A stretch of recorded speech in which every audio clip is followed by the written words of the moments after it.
تبسمك في وجه أخيك لك صدقة. Карагулжа, Кара Суу жана Чоң Алай райондорунан келген имам жана диний кызматкерлер Ош мамлекеттик университетинин теология факультетинде атайын курстан өтүүдө. Аларга исламдын тарыхы, диний агымдар, философия, исламды таануу, аялдардын укугу боюнча сабактар өтүлүп жатат. Окуу курстагы сабактардын темасы Иман фонду тарабынан бекитилген. Бир программа бир жыл айланып бүтүш керек. Эгер бүтпөй калса, кийинки жылда ошо өтүп бүтүш керек да, кыскасы. Негизи ушу биз өтүп аткан сабактар ал имамдардын эң таалуу жеринен алган сабак. Анткени ушул биз өтүп аткан сабактар аларга өтө керек, өтө зарыл болгондугу үчүн. Мисалы мага бөлүнгөн сабак имамдардын этикасы деген. Коом менен мамиле кылганда маданияттуу түрдө этиканы сактаган. Эми биз аны мисалы мектепте окуп жүргөндө, башка жогорку окуучуларда окуганда этика, эстетика деген теманы өткөнбүз да. Биз бул этиканы жалаң, мисалы бир тараптуу эмес, светтик дагы, анан исламдык дагы көз караш менен айкалыштырып өтүп атабыз. Экинчи мага бөлүнгөн сабак ал аялдардын укугу. Жалпы аялдын, жубайдын, эненин, кыздын, эженин, жеңенин дегендей. Менимче кызыктуу болуп атат. Анткени 100 имам келсе, ошонун 99-у бул темадан кабарсыз болушу мүмкүн.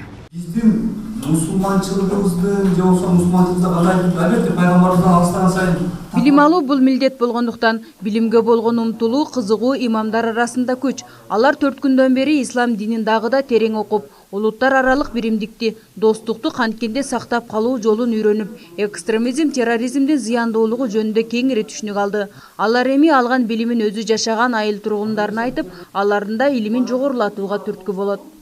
Biz buyursa, ayılga varsak, jерлерде ошол мечиттерде көпчүлүк топтолот, жума кутбалар болот, албетте.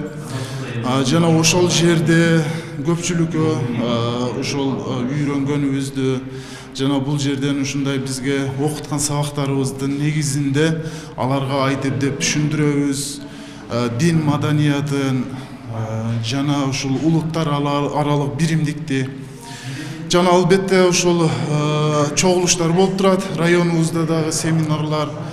Буюрса ал жерлерде дагы айтып деп көпчүлүккө жакшы маалымат жеткизгенге аракет кылабыз. Окуу курсу 3 жылдан бери жүргүзүлүүдө. Максат имам диний кызматкерлердин сабатсыздыгын жоюу, алардын илимин жогорулатуу. 2015 жылы башталган окуу семинар жылда жүргүзүлүп, 2300га жакын имам окуудан өткөн. Быйыл окуу семинардын 3-чү этабы өзгөчөлүгү мамлекеттик органдар менен өз ара байланышты. Имамдын этикасы боюнча да кошумча сабактар өтүлүүдө. Учурда буга чейин окуудан өткөн 1900 имам кызматына жараша Иман фонду тарабынан 5000 сомдон 15000 сомго жакын стипендия алат. Өзгөрүүлөр албетте бар. Биз мониторинг азырынча жүргүзгөнгө, бардык аймактарды камтый турган мониторинг жүргүзгөнгө жетишкен жокпуз. Бирок бизге келип имамдар өздөрү айткан боюнча, Жалал Абад шаарында өткөрүлгөн семинарларда бир имамдарыбыз келип айткан боюнча, жанагы сиздерге ыраазычылык билдиргиси келет, себеби жанагы башка агымдагы, радикалдуу агымдардагы ошол эле имамдардын арасында ошондой имамдарды кайра туура жолго кайтардыңыздар деп ыраазычылык билдиргендер бар да, ошондой маалыматтар. Андан сырткары элдердин арасында дагы кээ бир учурда опросник жүргүзөбүз, баягы башында мугалимдер, имамдар жакшы жактарга өзгөргөндөрүн айтып белгилеп келип атышат да. Себеби баягы жерде, бул жерде алган билимдерди ал жактарга барып элдерде жума хутбаларын же болбосо башка хутбаларды айтып өткөндө бул жактагы алынган жаңы маалыматтарды элдерге жеткирип, анан баягы жерде мечитке барып аткан, жөнөкөй барып аткандар жакшы маалыматтарды алып атабыз деп атышат да ошол. Окуу курстары Жалал Абад, Баткен областарында жана Чолпон Ата шаарларында улантылат. Кыргызстан боюнча жалпы 2700 мечит бар. Феруза Ашымбаева, Айбек Үсөнұлы, жаңылыктар.